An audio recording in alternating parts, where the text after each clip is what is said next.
Lahat ay naging desusi, Mr. Speaker. Makonsensya naman sila. Ang kapalit ng pera-pera nyo ay ang buong bayan natin.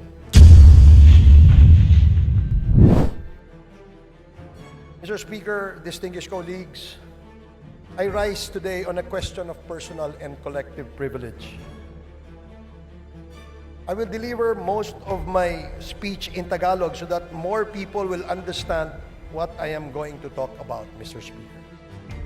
Mr. Speaker, as we all remember, it started in the early 2000s when China sought permission from the Philippine government for joint exploration for mineral resources in our territorial seas. Nagulat na lamang tayo isang umaga paggising natin noong 2012 dahil inukupa na ng China ang Scarborough Shoal na nasa loob ng ating territorial seas. Ang sabi nila, kanila daw, yun at ang basihan ay ang historic rights. Historic rights daw na ang ibig sabihin ay mula pa noong unang panahon, nangingisda, dumadaan at naglalayag sila sa ating karagatan kung kaya't kanila daw ang Scarborough Shoal. Maraming lahi ang nangingisda, dumadaan at naglalayag sa karagatang ito mula pa noong unang panahon. Hindi lamang mga Chino, Mr. Speaker. Hindi po maaaring maging basihan ng China o ng China ang tinatawag na historic rights. Lahat po ito ay napalitan na ng mga batas at tratado o treaties sa makabagong panahon. Lahat itong mga batas at treaties ay kinakailangan upang maglagay ng kaayusan sa buong mundo at mahinto ang mga kaguluhan. Isa sa mga treaties na ito ay ang United Nations Convention on the Law of the Seas o ang tinatawag nating UNCLOS. Ito po ay sinalihan at nilagdaan ng maraming bansa, kabilang tayo at ang China. Dito itinakda na ang bawat bansa, kamukha natin, ay may tinatawag na 12 nautical mile territorial sea. At bukod dito, binigyan din ang mga bansa na katulad natin na napapaligiran ng dagat ng 200 milyang karagatan na tinatawag natin na exclusive economic zone.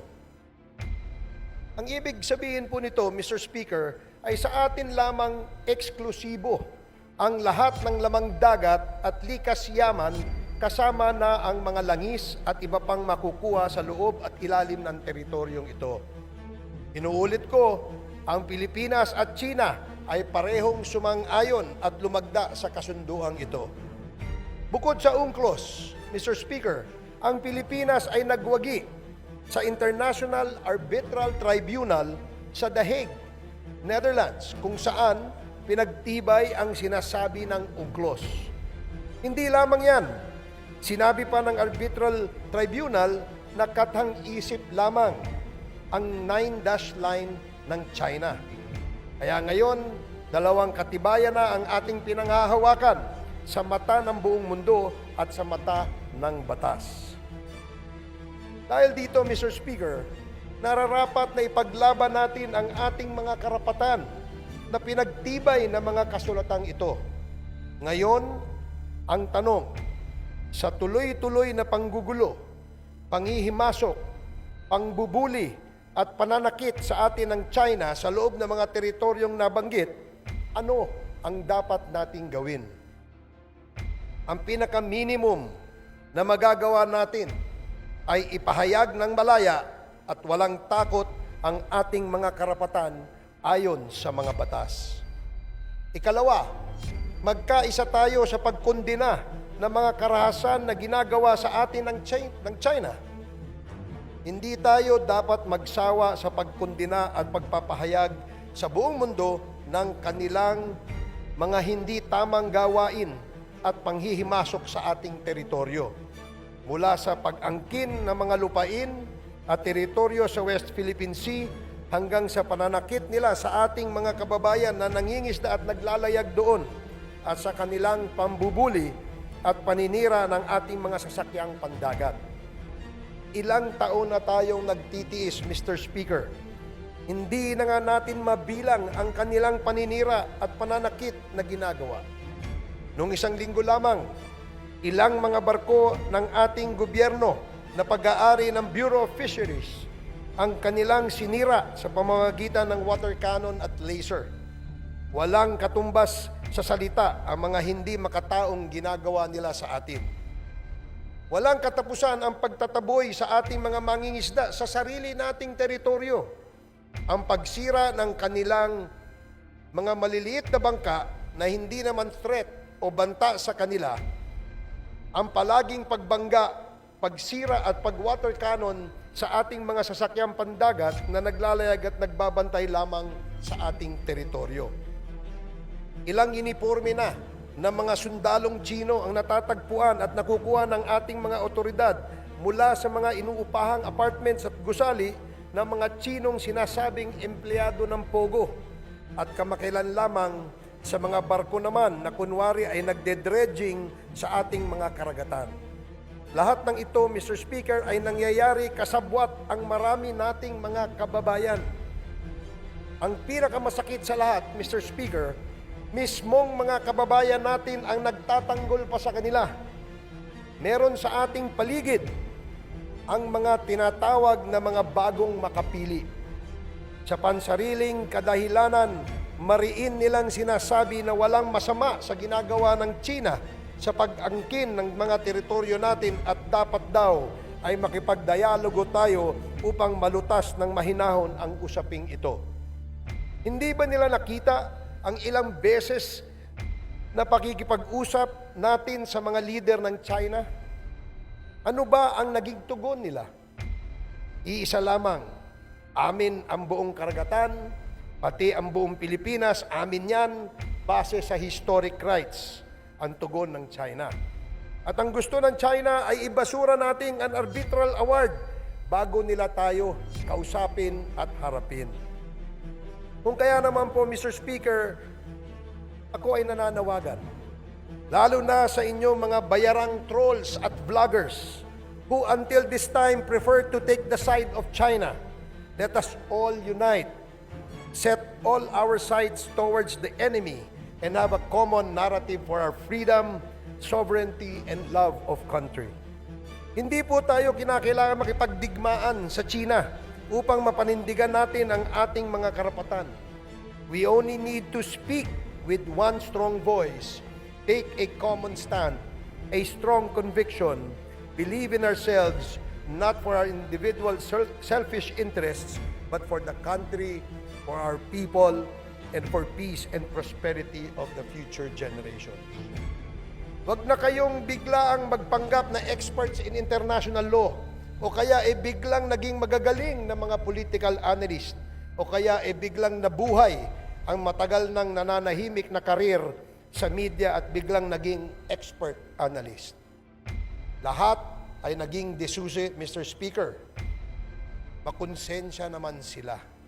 Ang kapalit ng pera-pera nyo ay ang buong bayan natin.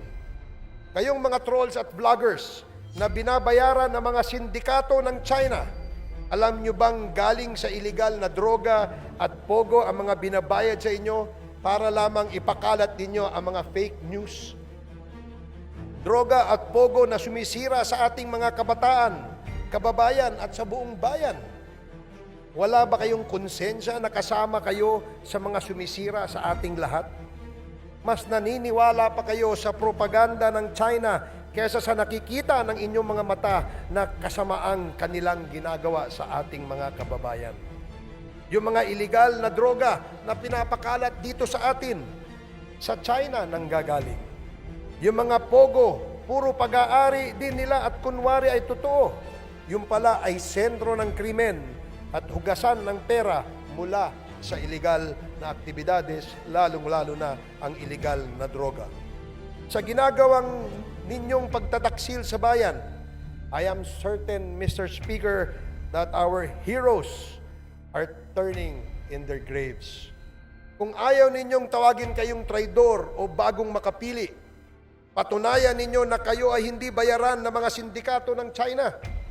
Imbes na fake news at propaganda ng China ang pinapakalat ninyo, Sila ang kalabanin ninyo. Araw-araw mababasa ninyo ang mga ginagawang pang-aapi sa atin. Huwag kayong magbulag-bulagan o masilaw sa salapi saan mang galing ang mga yan. Mahalin natin ang ating bayan dahil iisa lamang po ito. Mr. Speaker, I do not believe that China will wage war against us because we sided with our Western allies. This is the propaganda of the bagong makapili. As a matter of fact, we achieved quite the opposite. We are now actually benefiting from the alliance as we have received modern defense equipment, training, and protection. Just recently, we almost surrendered our sovereignty to China and almost pleaded with them to annex us as a province. It is good that this did not happen, Mr. Speaker. Perhaps due to lack of material time. Otherwise, we could be engaged in a bloody civil war by now. Swerte tayo na meron tayong Diyos at hindi niya tayo pinapabayaan. Subalit kasabihan nga, nasa Diyos ang awa at nasa tao ang gawa. Huwag po tayong tutulog-tulog, Mr. Speaker. Let us be vigilant. Kung hindi, ay baka magising na lamang tayo isang umaga na hindi lang ang Scarborough Shoal ang kanilang kinuha, kundi ang ating buong bansa. With that, Mr. Speaker, thank you very much for the opportunity. Isa lamang po ang aking panawagan, Bangon Pilipinas. Mr. Speaker, as we all remember, it started in the early 2000s when China sought permission from the Philippine government for joint exploration for mineral resources in our territorial seas. Nagulat na lamang tayo isang umaga paggising natin noong 2012 dahil inukupa na ng China ang Scarborough Shoal na nasa loob ng ating territorial seas. Ang sabi nila, kanila daw, yun at ang basihan ay ang historic rights. Historic rights daw na ang ibig sabihin ay mula pa noong unang panahon, nangingisda, dumadaan at naglalayag sila sa ating karagatan kung kaya't kanila daw ang Scarborough Shoal. Maraming lahi ang nangingisda, dumadaan at naglalayag sa karagatang ito mula pa noong unang panahon, hindi lamang mga Chino, Mr. Speaker. Hindi po maaaring maging basihan ng China o ng China ang tinatawag na historic rights. Lahat po ito ay napalitan na ng mga batas at tratado o treaties sa makabagong panahon. Lahat itong mga batas at treaties ay kinakailangan upang maglagay ng kaayusan sa buong mundo at mahinto ang mga kaguluhan. Isa sa mga treaties na ito ay ang United Nations Convention on the Law of the Seas o ang tinatawag nating UNCLOS. Ito po ay sinalihan at nilagdaan ng maraming bansa, kabilang tayo at ang China. Dito itinakda na ang bawat bansa, kamukha natin, ay may tinatawag na 12 nautical mile territorial sea. At bukod dito, binigyan din ang mga bansa na katulad natin na napapaligiran ng dagat ng 200 milyang karagatan na tinatawag natin na exclusive economic zone. Ang ibig sabihin po nito, Mr. Speaker, ay sa atin lamang eksklusibo ang lahat ng lamang dagat at likas yaman kasama na ang mga langis at iba pang makukuha sa loob at ilalim ng teritoryong ito. Inuulit ko, ang Pilipinas at China ay parehong sumang-ayon at lumagda sa kasunduang ito. Bukod sa UNCLOS, Mr. Speaker, ang Pilipinas ay nagwagi sa International Arbitral Tribunal sa The Hague, Netherlands, kung saan pinagtibay ang sinasabi ng UNCLOS. Hindi lamang yan, sinabi pa ng Arbitral Tribunal na kathang-isip lamang ang 9-dash line ng China. Kaya ngayon, dalawang katibayan na ang ating pinanghahawakan sa mata ng buong mundo at sa mata ng batas. Dahil dito, Mr. Speaker, nararapat na ipaglaban natin ang ating mga karapatan na pinagtibay ng mga kasulatang ito. Ngayon, ang tanong, sa tuloy-tuloy na panggugulo, panghihimasok, pangbubuli at pananakit sa atin ng China sa loob ng mga teritoryong nabanggit, ano ang dapat nating gawin? Ang pinaka-minimum na magagawa natin ay ipahayag ng malaya at walang takot ang ating mga karapatan ayon sa mga batas. Ikalawa, magkaisa tayo sa pagkondena ng mga karahasan na ginagawa sa atin ng China.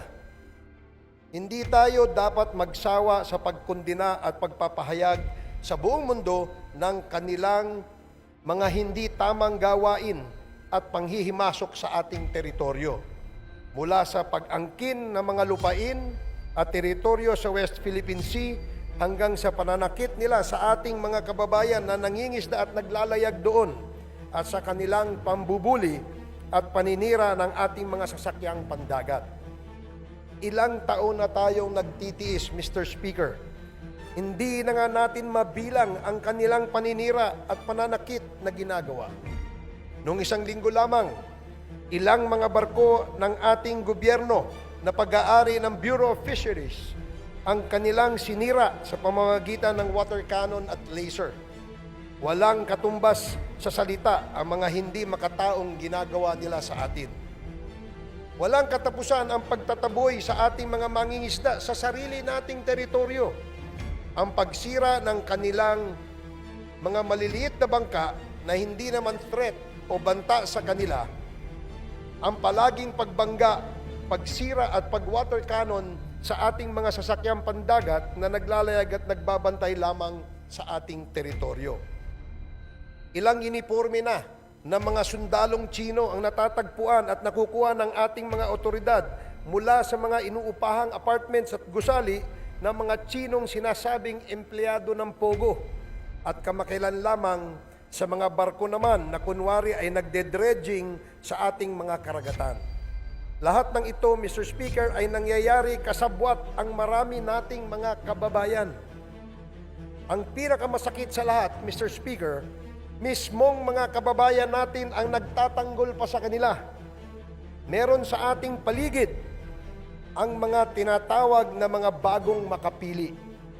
Sa pansariling kadahilanan, mariin nilang sinasabi na walang masama sa ginagawa ng China sa pag-angkin ng mga teritoryo natin at dapat daw ay makipagdialogo tayo upang malutas ng mahinahon ang usaping ito.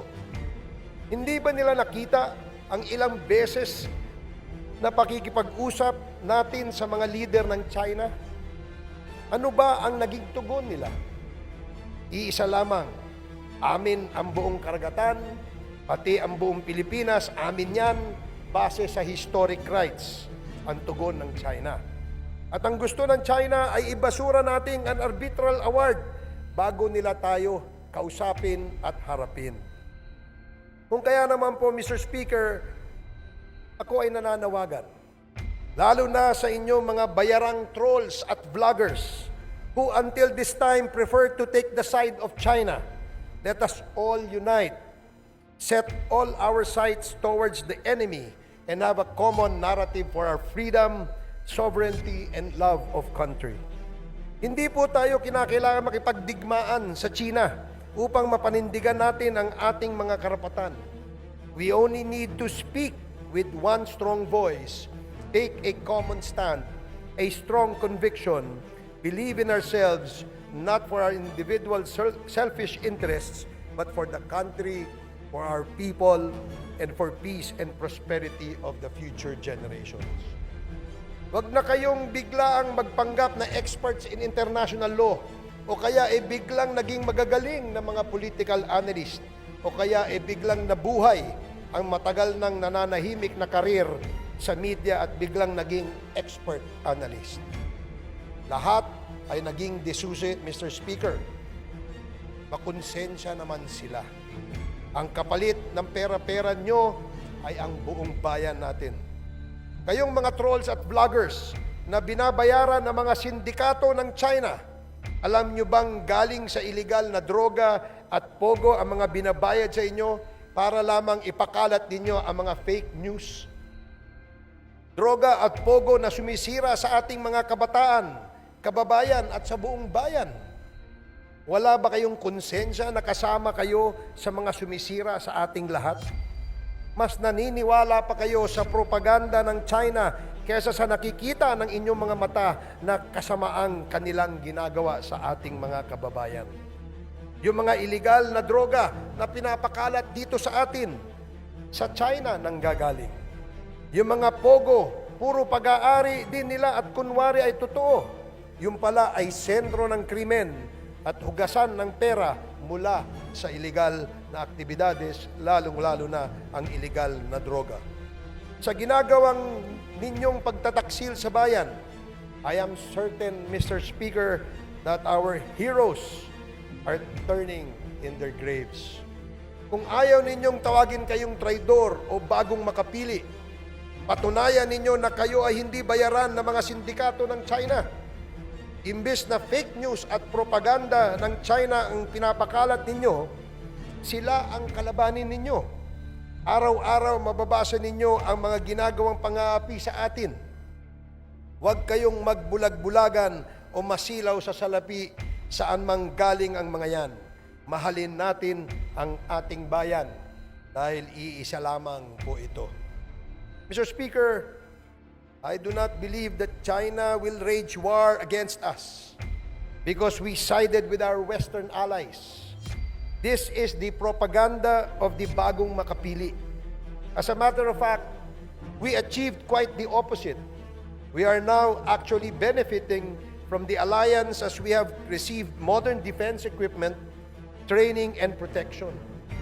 Just recently, we almost surrendered our sovereignty to China and almost pleaded with them to annex us as a province. It is good that this did not happen, Mr. Speaker. Perhaps due to lack of material time. Otherwise, we could be engaged in a bloody civil war by now. Swerte tayo na meron tayong Diyos at hindi niya tayo pinapabayaan. Subalit kasabihan nga, nasa Diyos ang awa at nasa tao ang gawa. Huwag po tayong tutulog-tulog, Mr. Speaker. Let us be vigilant. Kung hindi, ay baka magising na lamang tayo isang umaga na hindi lang ang Scarborough Shoal ang kanilang kinuha, kundi ang ating buong bansa. With that, Mr. Speaker, thank you very much for the opportunity. Isa lamang po ang aking panawagan, Bangon Pilipinas. Mr. Speaker, as we all remember, it started in the early 2000s when China sought permission from the Philippine government for joint exploration for mineral resources in our territorial seas. Nagulat na lamang tayo isang umaga paggising natin noong 2012 dahil inukupa na ng China ang Scarborough Shoal na nasa loob ng ating territorial seas. Ang sabi nila, kanila daw, yun at ang basihan ay ang historic rights.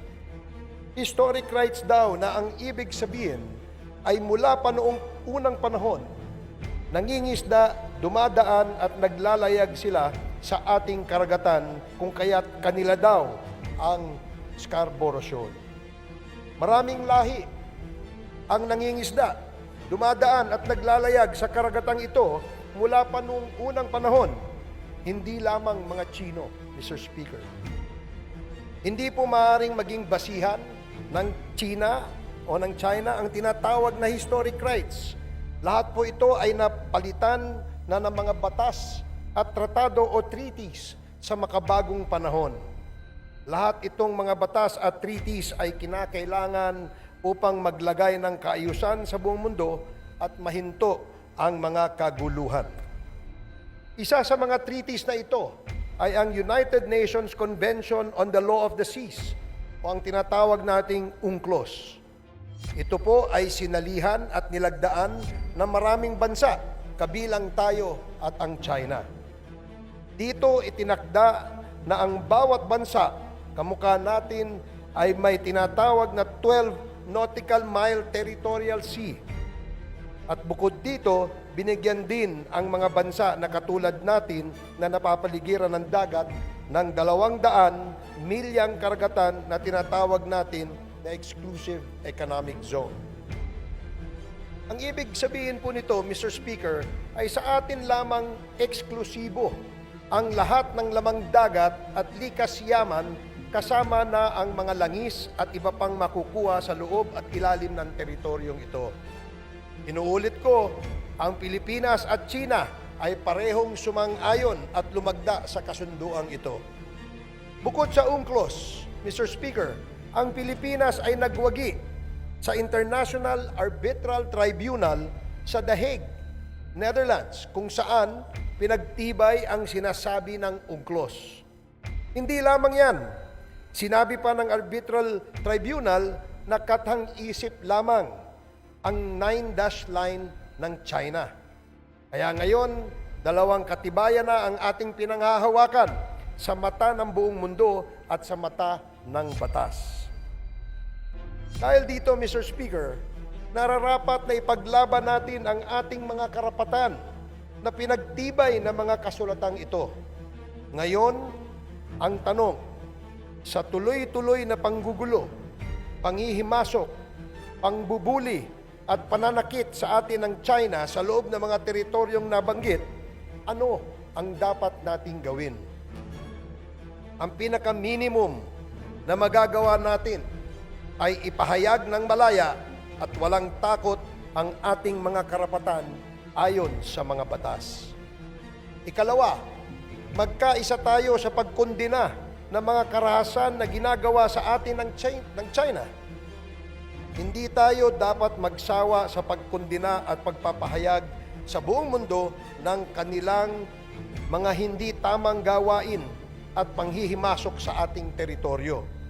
Mula sa pag-angkin ng mga lupain at teritoryo sa West Philippine Sea hanggang sa pananakit nila sa ating mga kababayan na nangingisda at naglalayag doon at sa kanilang pambubuli at paninira ng ating mga sasakyang pandagat. Ilang taon na tayong nagtitiis, Mr. Speaker. Hindi na nga natin mabilang ang kanilang paninira at pananakit na ginagawa. Noong isang linggo lamang, ilang mga barko ng ating gobyerno na pag-aari ng Bureau of Fisheries ang kanilang sinira sa pamamagitan ng water cannon at laser. Walang katumbas sa salita ang mga hindi makataong ginagawa nila sa atin. Walang katapusan ang pagtataboy sa ating mga mangingisda sa sarili nating teritoryo. Ang pagsira ng kanilang mga maliliit na bangka na hindi naman threat o banta sa kanila, ang palaging pagbangga, pagsira at pag-water cannon sa ating mga sasakyang pandagat na naglalayag at nagbabantay lamang sa ating teritoryo. Ilang uniforme na ng mga sundalong Chino ang natatagpuan at nakukuha ng ating mga otoridad mula sa mga inuupahang apartments at gusali ng mga Chinong sinasabing empleyado ng Pogo at kamakailan lamang sa mga barko naman na kunwari ay nagde-dredging sa ating mga karagatan. Lahat ng ito, Mr. Speaker, ay nangyayari kasabwat ang marami nating mga kababayan. Ang pinakamasakit sa lahat, Mr. Speaker, mismong mga kababayan natin ang nagtatanggol pa sa kanila. Meron sa ating paligid ang mga tinatawag na mga bagong makapili. Sa pansariling kadahilanan, mariin nilang sinasabi na walang masama sa ginagawa ng China sa pag-angkin ng mga teritoryo natin at dapat daw ay makipagdialogo tayo upang malutas ng mahinahon ang usaping ito. Hindi ba nila nakita ang ilang beses na pakikipag-usap natin sa mga leader ng China? Ano ba ang naging tugon nila? Iisa lamang, amin ang buong karagatan, pati ang buong Pilipinas, amin yan, base sa historic rights, ang tugon ng China. At ang gusto ng China ay ibasura natin ang arbitral award bago nila tayo kausapin at harapin. Kung kaya naman po, Mr. Speaker, ako ay nananawagan, lalo na sa inyong mga bayarang trolls at vloggers who until this time prefer to take the side of China. Let us all unite, set all our sights towards the enemy, and have a common narrative for our freedom, sovereignty, and love of country. Hindi po tayo kinakailangan makipagdigmaan sa China upang mapanindigan natin ang ating mga karapatan. We only need to speak with one strong voice, take a common stand, a strong conviction, believe in ourselves, not for our individual selfish interests, but for the country, for our people, and for peace and prosperity of the future generations. Huwag na kayong biglaang magpanggap na experts in international law o kaya biglang naging magagaling na mga political analyst o kaya biglang nabuhay ang matagal nang nananahimik na karir sa media at biglang naging expert analyst. Lahat ay naging desusi, Mr. Speaker. Makonsensya naman sila. Ang kapalit ng pera-pera nyo ay ang buong bayan natin. Kayong mga trolls at vloggers na binabayaran ng mga sindikato ng China, alam nyo bang galing sa iligal na droga at pogo ang mga binabayad sa inyo para lamang ipakalat ninyo ang mga fake news? Droga at pogo na sumisira sa ating mga kabataan, kababayan at sa buong bayan. Wala ba kayong konsensya na kasama kayo sa mga sumisira sa ating lahat? Mas naniniwala pa kayo sa propaganda ng China kaysa sa nakikita ng inyong mga mata na kasamaang kanilang ginagawa sa ating mga kababayan. Yung mga iligal na droga na pinapakalat dito sa atin, sa China nanggagaling. Yung mga pogo, puro pag-aari din nila at kunwari ay totoo. Yung pala ay sentro ng krimen at hugasan ng pera mula sa iligal na aktibidades, lalong-lalo na ang iligal na droga. Sa ginagawang ninyong pagtataksil sa bayan, I am certain, Mr. Speaker, that our heroes are turning in their graves. Kung ayaw ninyong tawagin kayong traidor o bagong makapili, patunayan ninyo na kayo ay hindi bayaran ng mga sindikato ng China. Imbes na fake news at propaganda ng China ang pinapakalat ninyo, sila ang kalabanin ninyo. Araw-araw mababasa ninyo ang mga ginagawang pang-aapi sa atin. Huwag kayong magbulag-bulagan o masilaw sa salapi saan mang galing ang mga yan. Mahalin natin ang ating bayan dahil iisa lamang po ito. Mr. Speaker, I do not believe that China will wage war against us because we sided with our Western allies. This is the propaganda of the bagong makapili. As a matter of fact, we achieved quite the opposite. We are now actually benefiting from the alliance as we have received modern defense equipment, training, and protection. Just recently, we almost surrendered our sovereignty to China and almost pleaded with them to annex us as a province. It is good that this did not happen, Mr. Speaker, perhaps due to lack of material time. Otherwise, we could be engaged in a bloody civil war by now. Swerte tayo na meron tayong Diyos at hindi niya tayo pinapabayaan. Subalit kasabihan nga, nasa Diyos ang awa at nasa tao ang gawa. Huwag po tayong tutulog-tulog, Mr. Speaker. Let us be vigilant. Kung hindi, ay baka magising na lamang tayo isang umaga na hindi lang ang Scarborough Shoal ang kanilang kinuha, kundi ang ating buong bansa. With that, Mr. Speaker, thank you very much for the opportunity. Isa lamang po ang ating panawagan, Bangon Pilipinas. Mr. Speaker, as we all remember, it started in the early 2000s when China sought permission from the Philippine government for joint exploration for mineral resources in our territorial seas. Nagulat na lamang tayo isang umaga paggising natin noong 2012 dahil inukupa na ng China ang Scarborough Shoal na nasa loob ng ating territorial seas. Ang sabi nila, kanila daw, yun at ang basihan ay ang historic rights. Historic rights daw na ang ibig sabihin ay mula pa noong unang panahon, nangingisda, dumadaan at naglalayag sila sa ating karagatan kung kaya't kanila daw ang Scarborough Shoal.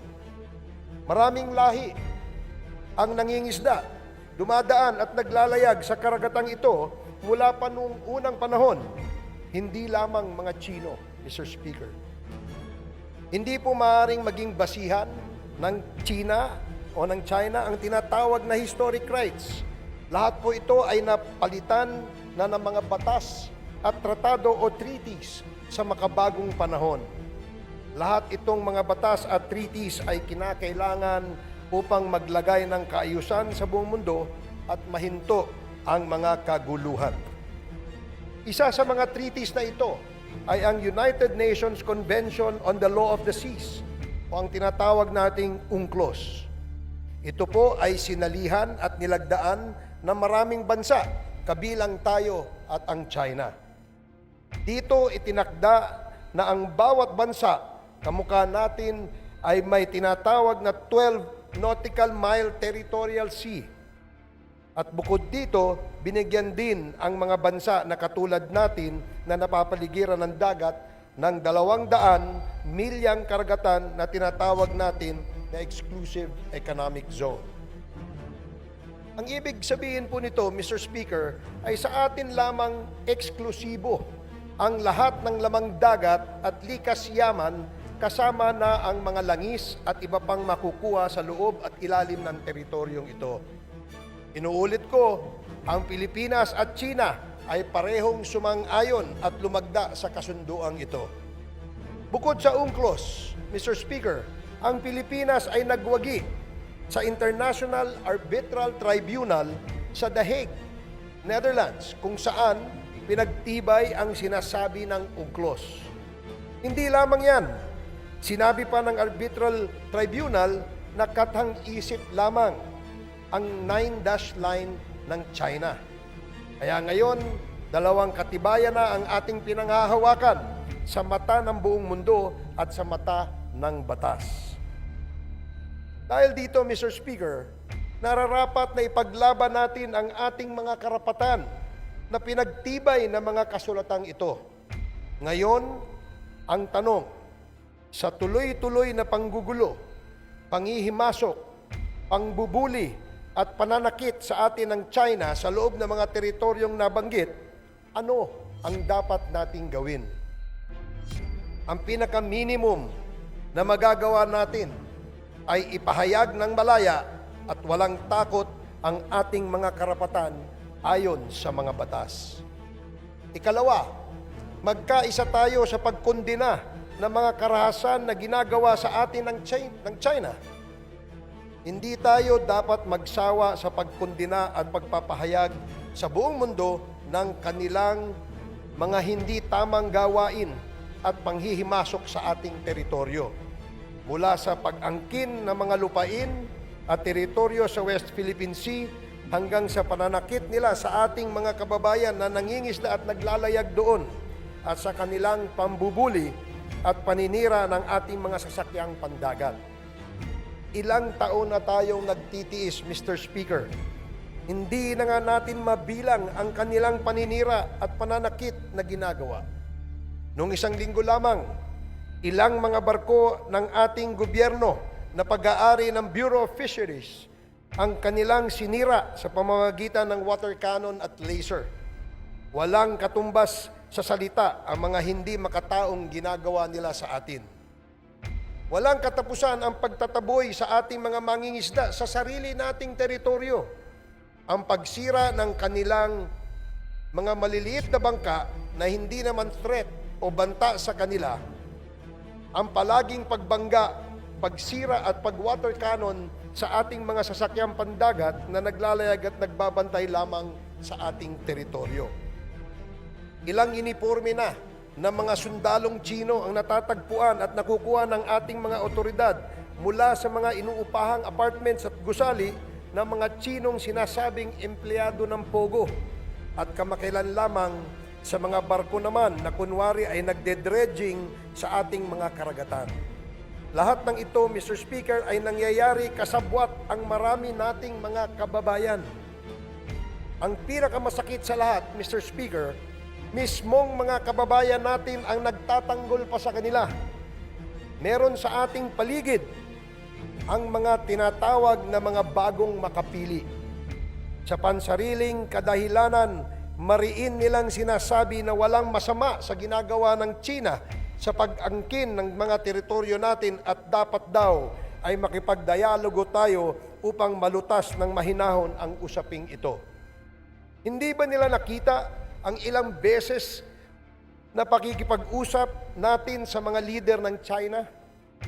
Ano ba ang naging tugon nila? Iisa lamang, amin ang buong karagatan, pati ang buong Pilipinas, amin yan, base sa historic rights, ang tugon ng China. At ang gusto ng China ay ibasura natin ang arbitral award bago nila tayo kausapin at harapin.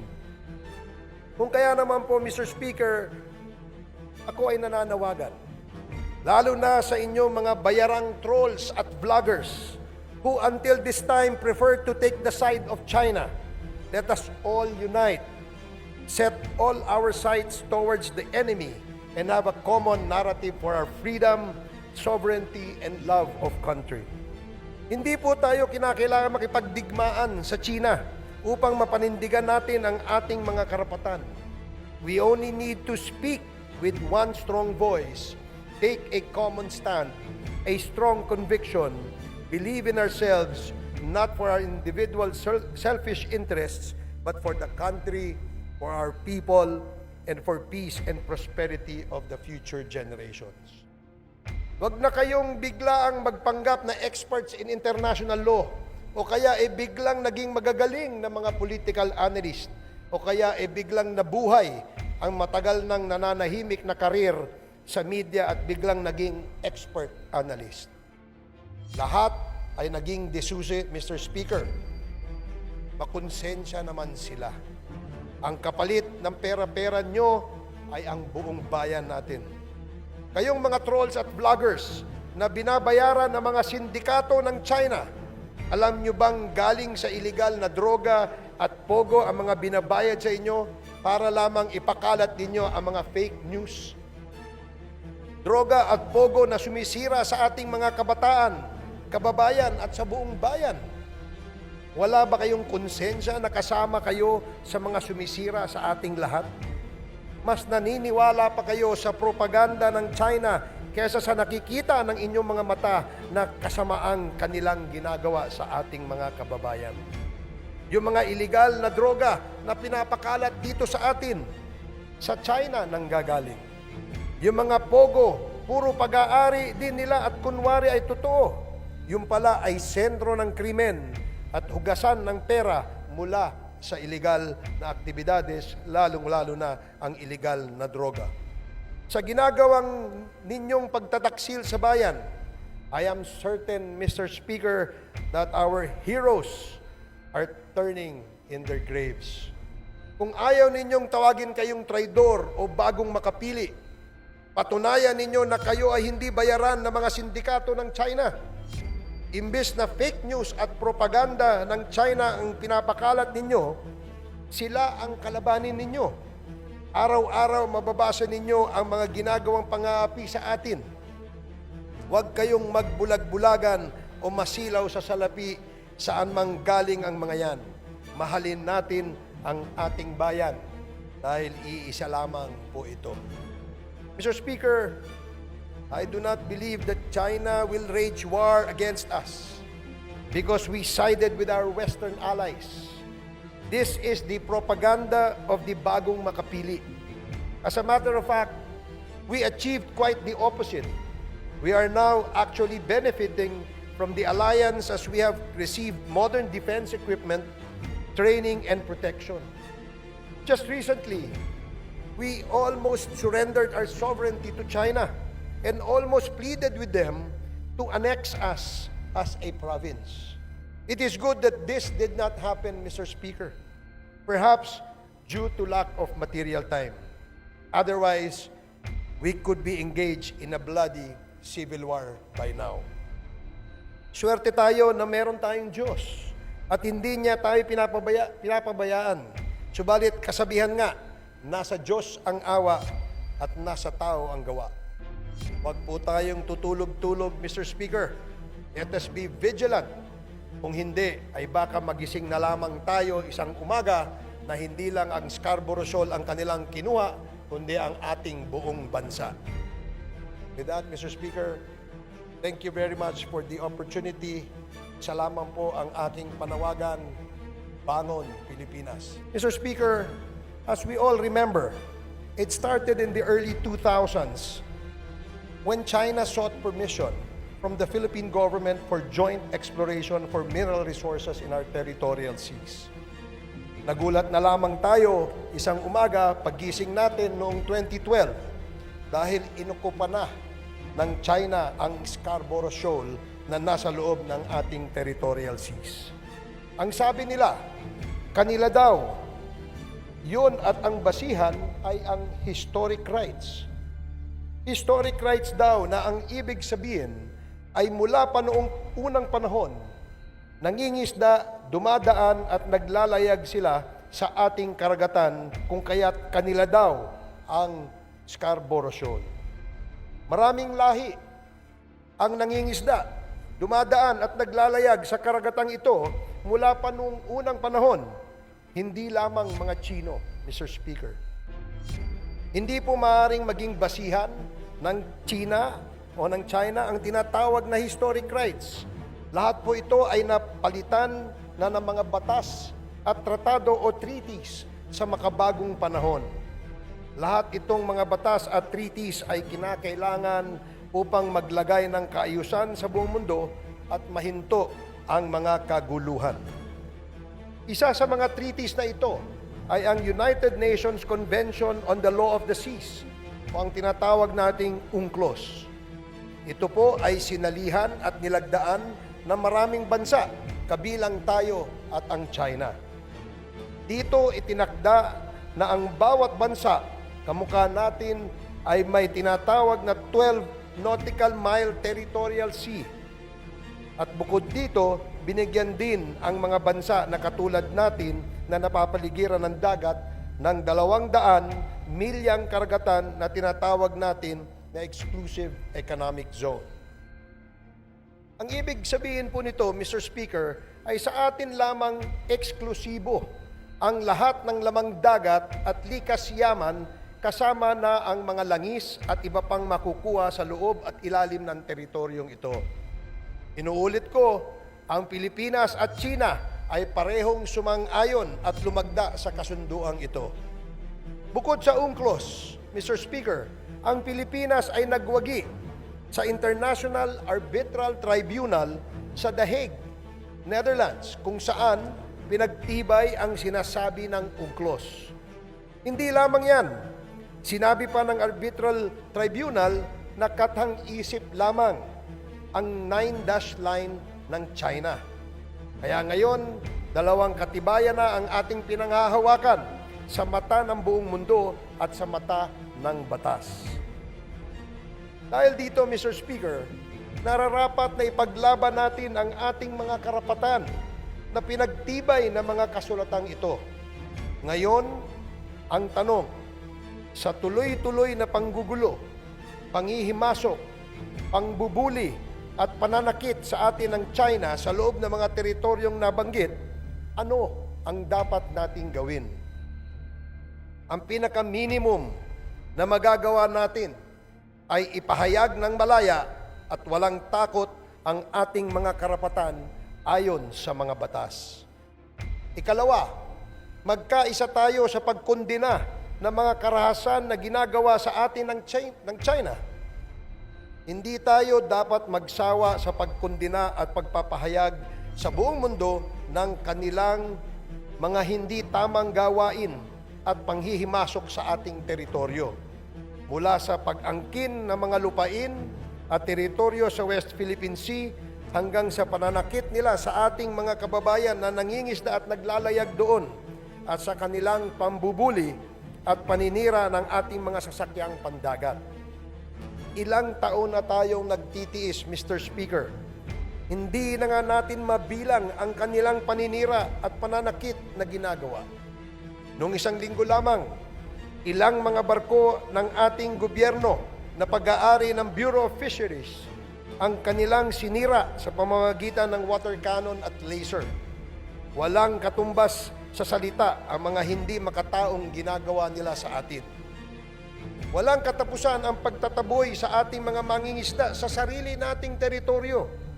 Ang pagsira ng kanilang mga maliliit na bangka na hindi naman threat o banta sa kanila, ang palaging pagbangga, pagsira at pag-water cannon sa ating mga sasakyang pandagat na naglalayag at nagbabantay lamang sa ating teritoryo.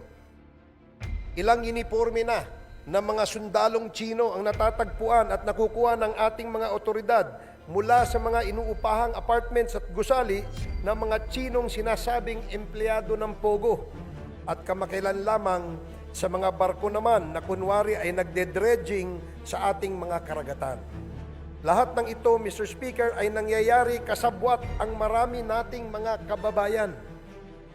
Ang pinakamasakit sa lahat, Mr. Speaker, mismong mga kababayan natin ang nagtatanggol pa sa kanila. Meron sa ating paligid ang mga tinatawag na mga bagong makapili. Sa pansariling kadahilanan, mariin nilang sinasabi na walang masama sa ginagawa ng China sa pag-angkin ng mga teritoryo natin at dapat daw ay makipagdialogo tayo upang malutas ng mahinahon ang usaping ito. Hindi ba nila nakita ang ilang beses na pakikipag-usap natin sa mga leader ng China? Ano ba ang naging tugon nila? Iisa lamang, amin ang buong karagatan, pati ang buong Pilipinas, amin yan, base sa historic rights, ang tugon ng China.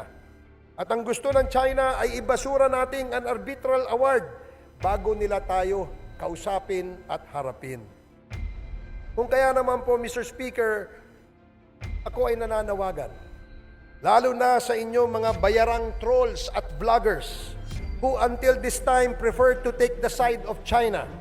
Let us all unite, set all our sights towards the enemy, and have a common narrative for our freedom, sovereignty, and love of country. Hindi po tayo kinakailangan makipagdigmaan sa China upang mapanindigan natin ang ating mga karapatan. We only need to speak with one strong voice, take a common stand, a strong conviction, believe in ourselves, not for our individual selfish interests, but for the country, for our people, and for peace and prosperity of the future generations. Huwag na kayong biglaang magpanggap na experts in international law o kaya biglang naging magagaling na mga political analyst o kaya biglang nabuhay ang matagal nang nananahimik na karir sa media at biglang naging expert analyst. Lahat ay naging desusi, Mr. Speaker. Makonsensya naman sila. Ang kapalit ng pera-pera nyo ay ang buong bayan natin. Kayong mga trolls at vloggers na binabayaran ng mga sindikato ng China, alam nyo bang galing sa iligal na droga at pogo ang mga binabayad sa inyo para lamang ipakalat ninyo ang mga fake news? Droga at pogo na sumisira sa ating mga kabataan, kababayan at sa buong bayan. Wala ba kayong konsensya na kasama kayo sa mga sumisira sa ating lahat? Mas naniniwala pa kayo sa propaganda ng China kaysa sa nakikita ng inyong mga mata na kasamaang kanilang ginagawa sa ating mga kababayan. Yung mga illegal na droga na pinapakalat dito sa atin, sa China nanggagaling. Yung mga pogo, puro pag-aari din nila at kunwari ay totoo. Yung pala ay sentro ng krimen at hugasan ng pera mula sa illegal na aktibidades, lalong-lalo na ang illegal na droga. Sa ginagawang ninyong pagtataksil sa bayan, I am certain, Mr. Speaker, that our heroes are turning in their graves. Kung ayaw ninyong tawagin kayong traidor o bagong makapili, patunayan ninyo na kayo ay hindi bayaran ng mga sindikato ng China. Imbes na fake news at propaganda ng China ang pinapakalat ninyo, sila ang kalabanin ninyo. Araw-araw mababasa ninyo ang mga ginagawang pang-aapi sa atin. Huwag kayong magbulag-bulagan o masilaw sa salapi saan mang galing ang mga yan. Mahalin natin ang ating bayan dahil iisa lamang po ito. Mr. Speaker, I do not believe that China will wage war against us because we sided with our Western allies. This is the propaganda of the bagong makapili. As a matter of fact, we achieved quite the opposite. We are now actually benefiting from the alliance as we have received modern defense equipment, training, and protection. Just recently, we almost surrendered our sovereignty to China and almost pleaded with them to annex us as a province. It is good that this did not happen, Mr. Speaker, perhaps due to lack of material time. Otherwise, we could be engaged in a bloody civil war by now. Swerte tayo na meron tayong Diyos at hindi niya tayo pinapabayaan. Subalit kasabihan nga, nasa Diyos ang awa at nasa tao ang gawa. Huwag po tayong tutulog-tulog, Mr. Speaker. Let us be vigilant. Kung hindi, ay baka magising na lamang tayo isang umaga na hindi lang ang Scarborough Shoal ang kanilang kinuha, kundi ang ating buong bansa. With that, Mr. Speaker, thank you very much for the opportunity. Isa lamang po ang aking panawagan, Bangon Pilipinas.